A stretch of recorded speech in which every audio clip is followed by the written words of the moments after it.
అమ్మా అమ్మా, నేను ఆఫీస్కి వెళ్తున్నాను, నాకు కాస్త బ్యాగ్ని ఇవ్వండి. ఇదిగోండి మీ బ్యాగ్. నేను నీకు ఎన్నిసార్లు చెప్పాను, నేను ఆఫీస్కి వెళ్తున్నప్పుడు నీ మొహాన్ని చూడకూడదని చెప్పానా లేదా? అర్థం కాలేదా? సరిపోయింది, ఈరోజంతా సంక నాకపోయింది. అమ్మా అమ్మా, మీరెక్కడున్నారు? ఏమైంది బాబు, ఎందుకు అరుస్తున్నావు? నేను నీతో ఎన్నిసార్లు చెప్పాను, నేను ఆఫీస్కి వెళ్ళేటప్పుడు ఈ చెత్త మొహం నాకు కనిపించకూడదని చెప్పానా లేదా? ఆ రోజంతా సంక నాగుతుందని. క్షేమంగా వెళ్ళి లాభంగా ఇంటికి రాయి, ఓకే? లోపలికి పోవే. రా రా. నీకు చెబితే అర్థం కాదా? ఎన్నిసార్లు చెప్పాలి? నా కొడుకు ఆఫీస్కి వెళ్ళేటప్పుడు ఎదురు రావదని నీకు ఎన్నిసార్లు చెప్పాలి? నీ రూమ్లో ఉండొచ్చు కదా? మా చుట్టూనే తిరుగుతున్నావు? మా ఇల్లు వదిలేసి నువ్వు ఎక్కడికైనా పోవచ్చు కదా? ఇదెందుకమ్మా వెళ్తుంది? మన రాత కొద్ది దొరికింది కదా ఇది. వాళ్ళ ఇంటి నుంచి ఉట్టు చెల్తోనే కదా వచ్చింది. పిల్లలకైనా యోగం కూడా లేదు దీనికి. ఛీ, ఎందుకు పనికిరావు? నా కొడుకు గోపాలను పెళ్లి చేసుకుంటే ఎంతమంది పిల్లలు వచ్చారో తెలుసా నీకు? మీ నాన్న అమాయకత్వం చూసి నేను మోసపోయాను. దానికే నిన్ను కోడలుగా తీసుకొచ్చాను. పా, వెళ్ళి పంచోడు.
ఇందులోనే తనకు షాక్ తగిలిందా? అవును సార్. దినేష్, చెప్పండి సార్. దీన్ని ఫారెన్సిక్ డిపార్ట్మెంట్ పంపించండి. Okay sir.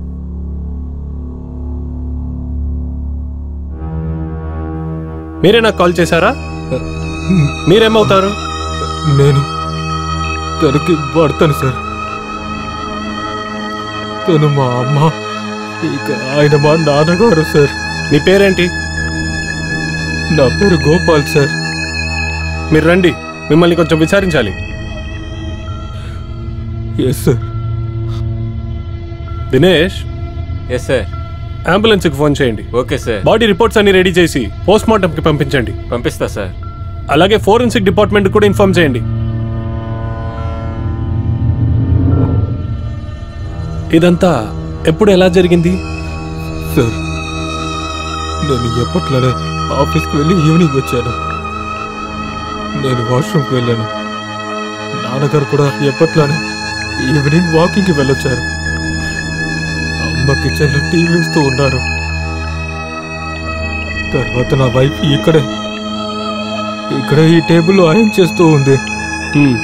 నేను వాష్రూమ్ నుంచి వచ్చి చూడగానే షాక్ అయ్యాను. చూస్తే తన కింద పడిపోయి ఉంది. నేను వేగంగా పరిగెత్తుకుంటూ వచ్చి ఆ ప్లగ్ని లాగేశాను. కానీ తను ఈలోపే చనిపోయింది సార్. ఆ తర్వాతే సార్ నేను మీకు కాల్ చేశాను.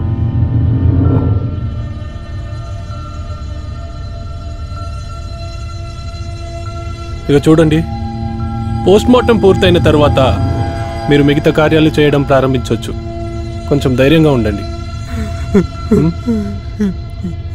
రిపోర్ట్ తీసుకోవడానికి మీరు పోలీస్ స్టేషన్ రావాల్సి ఉంటుంది. ధైర్యంగా ఉండండి. దినేష్, ఇన్ఫార్మ్ చేశారా? సార్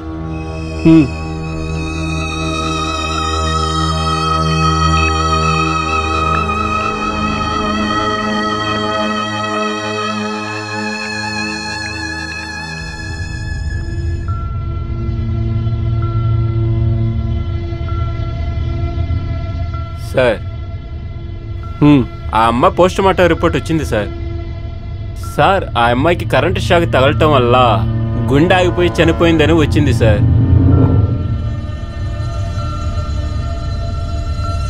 దినేష్, చెప్పండి సార్. మనం ఆ ఇంటికి వెళ్ళినప్పుడే ఒకటి గమనించాను. ఆ ఐరన్ బాక్స్ వైర్ చూస్తే అది 2 మీటర్ల లెంత్ ఉన్నట్టుంది. ఆ స్విచ్ బోర్డ్ నుండి టేబుల్ కూడా దాదాపు 2 మీటర్ల దూరంగా ఉంది. దీని ప్రకారం చూస్తే ఎలా అమ్మాయి ఆ ఐరన్ బాక్స్ నుంచి షాక్ తగిలి చనిపోయిండొచ్చు అంటావు దినేష్?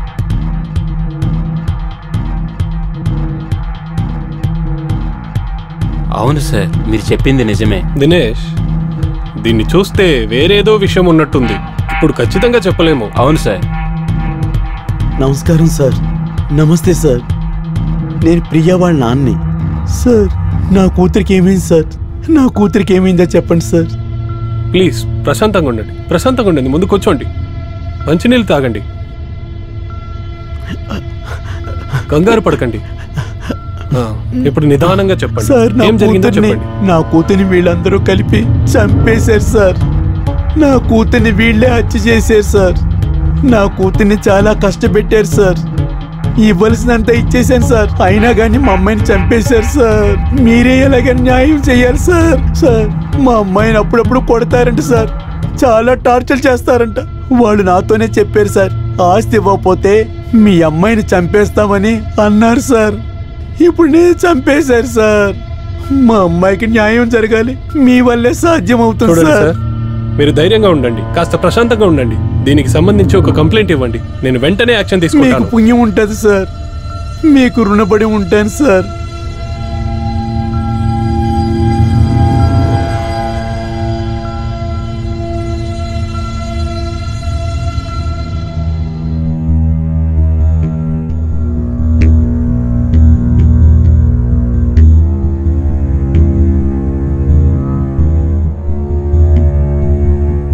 సార్, ఆ అమ్మాయి ఫారెన్సిక్ రిపోర్ట్ వచ్చింది సార్. ఆ ఫారెన్సిక్ రిపోర్ట్లో ఏముందంటే ఆ అమ్మాయి చేతిలో కొన్ని ఆధారాలు ఉన్నాయి సార్. అలాగా? దినేష్, చెప్పండి సార్. సుమన్ నాన్నగారు ఇచ్చిన కంప్లైంట్ ఎఫ్ఐఆర్ కాపీ, ఈ ఫోరెన్సిక్ రిపోర్ట్ వీటిని పెట్టుకొని మనం గోపాల్ని ఇంకా ఇన్వెస్టిగేట్ చేద్దాం. అలాగే సార్. వెళ్ళి ఆ గోపాల్ని తీసుకురా. Okay sir.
మీరేంటండి ఈ షర్ట్ వేసుకున్నారు?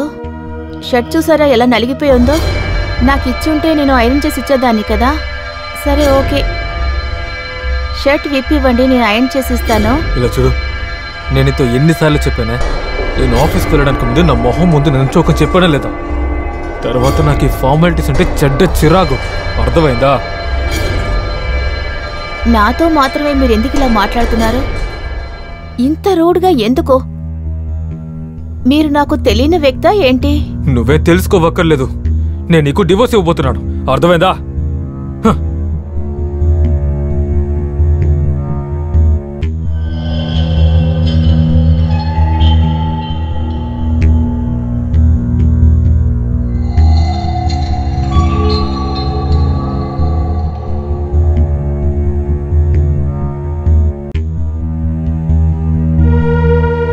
ఏరా గోపాల్, చెప్పండి నాన్న.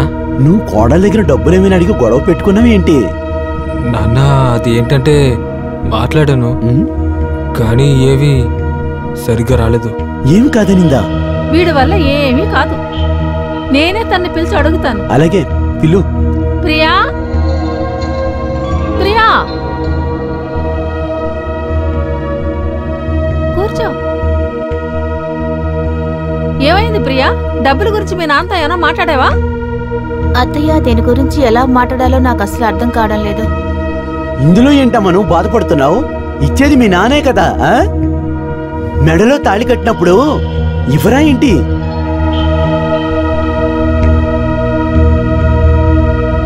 కానీ మావయ్య గారు ఇంతకు ముందంతా మనం అడిగినప్పుడల్లా డబ్బు ఇస్తూ ఉన్నారు కదా, నన్ను మళ్ళీ మళ్ళీ వాళ్ళని ఎలా అడగమంటారు? మీ నాన్న కానుకలేం గొప్పగా ఇచ్చేలేదులే. మాలాంటి అత్తమావులు నీకెక్కడైనా దొరుకుతారా? ఇప్పుడు అర్జెంటుగా డబ్బులు అవసరం అవుతున్నాయి, ఆ మాత్రం కూడా ఇవ్వలేరా? అత్తయ్య గారు, ఖచ్చితంగా మా నాన్నగారి దగ్గర డబ్బు లేదు. సరే, డబ్బు ఇల్లుంది కదా, ఇవ్వాలనుకుంటే ఇల్లు అమ్మి కూడా ఇవ్వచ్చు కదా. ఇల్లు అమ్మేస్తే మా నాన్నగారు ఎలా బ్రతుకుతారు? అలాగా? మీ నాన్నగారిని తెలుసుకుని అంత దిగులు పడుతున్నావా? ఓ పంచే, నువ్వు మీ నాన్నగారికి బయలుదేరు పో. ఎందుకండి మీరు ఇలా మాట్లాడుతున్నారు? నేను మీ భార్యని. ఏంటి భార్య? మీ అయ్యే మమ్మల్ని ఎర్రి పుష్పాలను చేసి మోసం చేశాడు. మీ బాబు ఒక్క రూపాయి కన్నా కట్నం ఇవ్వలేదు. నేను చెప్పింది బాగా ఇను. నువ్వు ఈ ఇంట్లో సంతోషంగా ఉండాలంటే వెళ్ళి డబ్బులు తీసుకునిరా, లేదంటే ఆయనతోనే కాపురం చేయి, అర్థమైందా? మీరు కూడా నేను చెప్పినట్టు వినండి.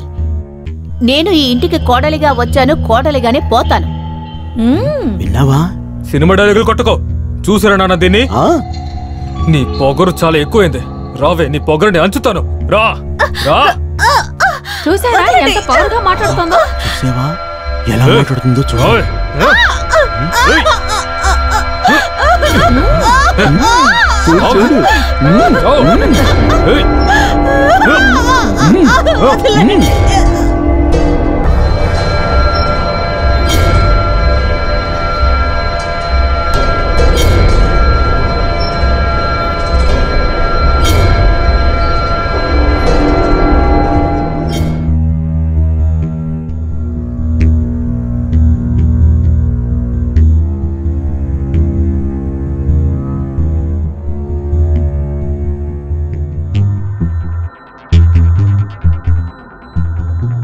వర్మగారు ఏం చెప్పారంటే వాళ్ళ అమ్మాయికి డైవోర్స్ అయిందని చెప్పారు. ఎవరైనా అబ్బాయి ఉంటే కట్న కానుకలు ఎంతైతే అంత ఇస్తానన్నారు. సపోజ్ తనకు గోపాల్తో పెళ్లి జరగకుండా ఉండుంటే వర్మ కూతుర్నే మన అబ్బాయికి ఇచ్చి పెళ్లి చేసుండేవాళ్ళం. సరే వదులు, అప్పుడు జరగకపోతే ఇప్పుడు జరిపిద్దాం. ఇప్పుడేం మించిపోయింది? ఏంటి నాన్న ఏమైనా మాట్లాడుతూనే ఉంటారా? ప్రియా నాకు డివోర్స్ ఇస్తేనే కదా ఇవన్నీ మనం చేయగలం. తను నీకు డైవర్స్ ఇవ్వనే వదు, ఈయనేదో చెప్పాలనే చెప్తున్నాడు కాబోలు. వెనకటికి ఏదో చెప్తారు కదా, ఒకవేళ బ్యాగు లోపల బట్టలు పెట్టలేకపోతే అది ఎలా పెట్టాలో నాకు బాగా తెలుసు. కాదు, ఆ బట్టలు బ్యాగు లోపల ఉంటే ఎప్పుడూ మంచిది.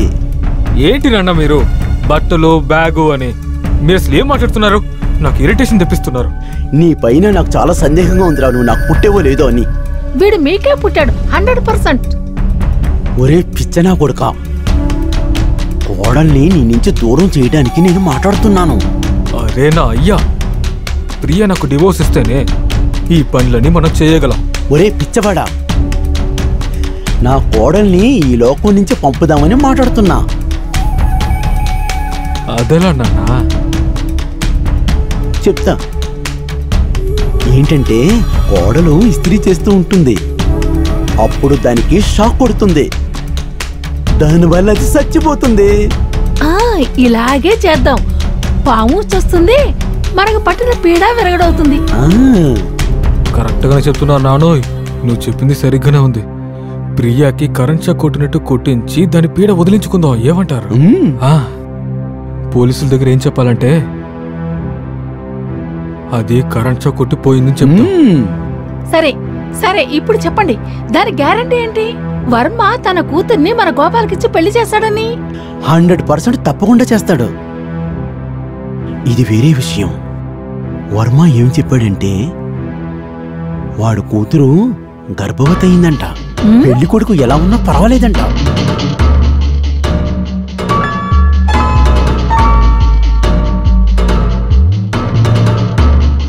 ఇదో సినిమాలో చెప్పే డైలాగులు చెప్పావు కదా, ఈ ఇంటికి కోడలుగా వచ్చాను అని.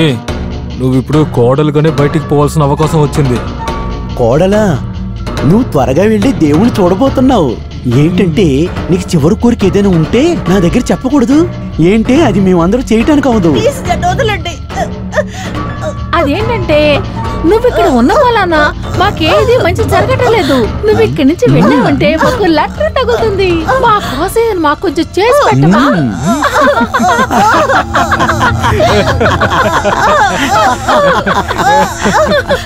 ప్లీజ్ నన్ను వదలండి, నన్ను వదిలేయండి. దయచేసి నన్నేమి చేయకండి. పట్టుకోరా, ప్లీజ్ నన్నేమి చేయకండి. వదలండి. నన్నేం చేయకండి. వదలండి. వదలండి. నన్నేం చేయకండి. వదలండి. నన్ను వదలండి.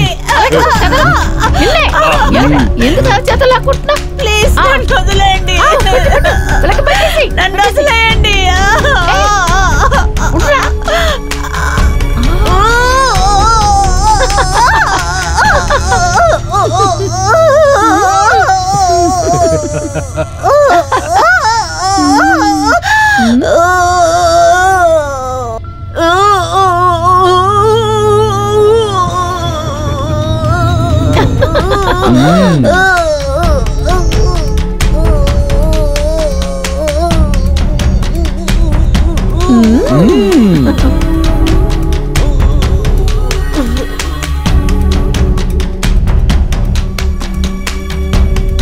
ఇలాగే సార్, మేమందరం కలిపి తనని చంపేశాం.